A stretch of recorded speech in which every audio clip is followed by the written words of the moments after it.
Hi, this is a safety assessment of a bubble point tester. The following issues are present in all 6 testers in IC2.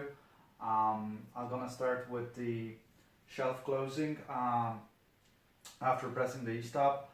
So if you close the shelf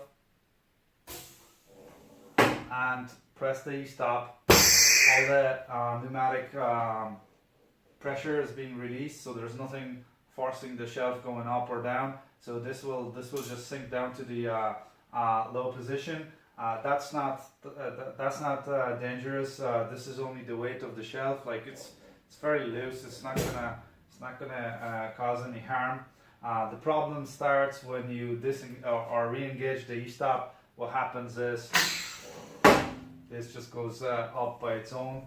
So I don't particularly like that. In a normal operation, you will have those 2 latches closed, so when you hit it, nothing happens.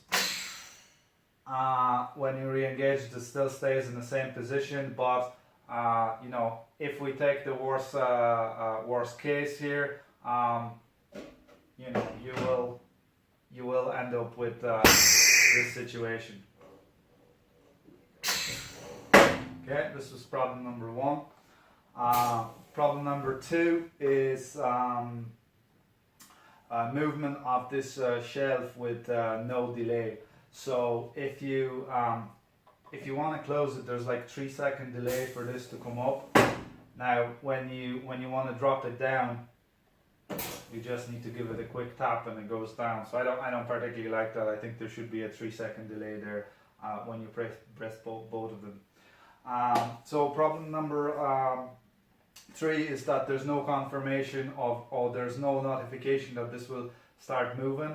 So when you keep both hands pressed, like there's no audible warning or light warning or anything.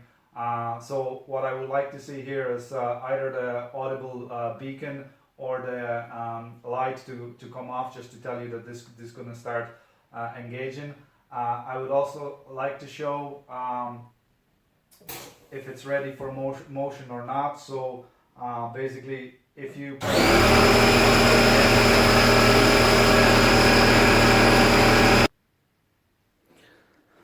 I'm sorry, this was my air compressor coming on. So when you don't put your 2 fingers simultaneously, this thing won't drive up. Which is good, but it's frustrating for people because they don't know what's going on, you know. So the next problem number 4, is that the test starts immediately when you close these 2 latches. So in a normal operation, if you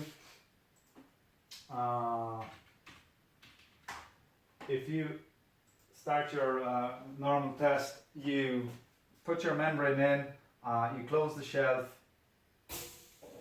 you close both latches, and as soon as you close this latch, the proxy switch that is located here will start the sequence. So that's in sequence now, and that's okay, but I would like to show you when this can actually go wrong. So let me engage another test. Okay, so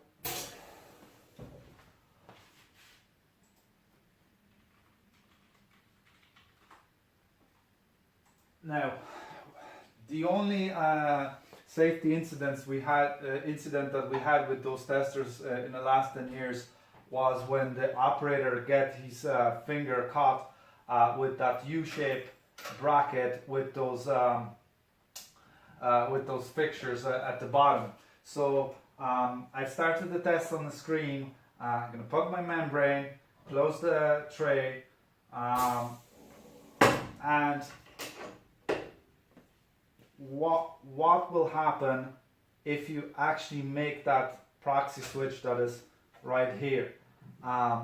Immediately when you get the contact between the 2 metal parts here, the pneumatic force will move the fixture inside to give a good contact between the membrane and the O-ring so that there's no leaks, and this part of the shelf will slightly go down.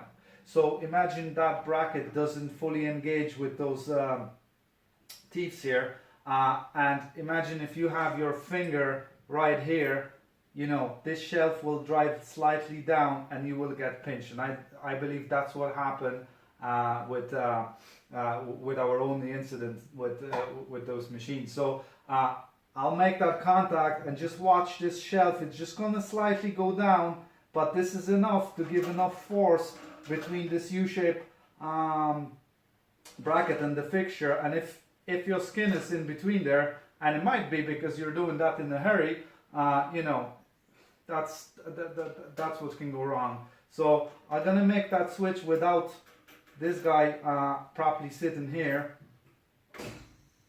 I don't know if you saw that, but this thing actually went slightly down, and you know, this latch is still holding it. But if your finger get caught between here and there, then you know, then that's where the problem is. Okay, let me stop it. Okay, so this was problem number 4.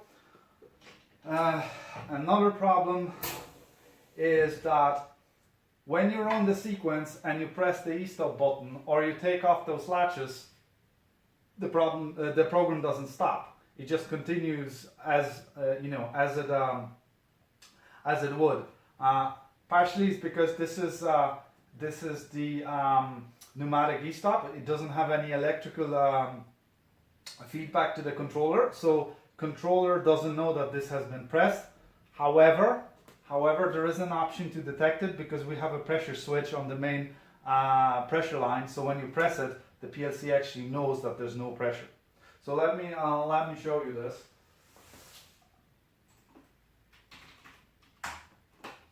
Okay, so I start my test. Again, shelf goes up.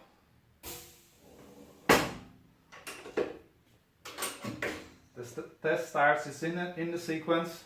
I press the e-stop. You can't see it, but actually I can see the sequence is actually progressing. The steps are clocking up, and the same thing happens with those latches. I don't want to open that because there's mechanical force there that you know, it will probably pop the O-ring if I do that. Well, obviously not with the e-stop press, but so I re-engage the e-stop, and you know, the tester continues as it's, you know, it didn't even halted the program. It's still going. So that's something I would like to get changed. Let me stop that. So this is problem number 5. The problem number 6 that I can see here is if you engage the shelf and take off your fingers, it just goes back to safe phase or fail safe. I don't particularly like it. I would prefer if, you know, this would go up, and when you're taking your fingers, it just stays where it is. So that was problem number 6. Problem number 7 is lack of main isolator on the front of the panel. So actually, this is a new cabinet, and I'm not sure if you can see it on a picture, but yeah, you can see the new yellow-red isolators there. So with this modification, this thing will be looked after. The last issue is, I have issue number 7, is that all the solenoids on this unit are 24 volt or 12 volt driven. There is one solenoid inside this back of this cabinet that is 230 volts driven. It's not dangerous for operating personnel, but this is something you know, it might be a bit tricky for the maintenance, because you know, you think that everything is 24 volts driven, and then there's a one that is actually live. So as a mitigation, I've put the 230 volts sticker there, but there's nothing stopping us from changing this solenoid to 24 volt just to make the system safer. So thanks for watching. All these issues are currently present in testers 1 to 6000, and what I would like to do, I'm gonna make another video with software patching that I've done to this unit to mitigate those issues. Some of them can be resolved in software, some of them cannot without the further investment in a new gear.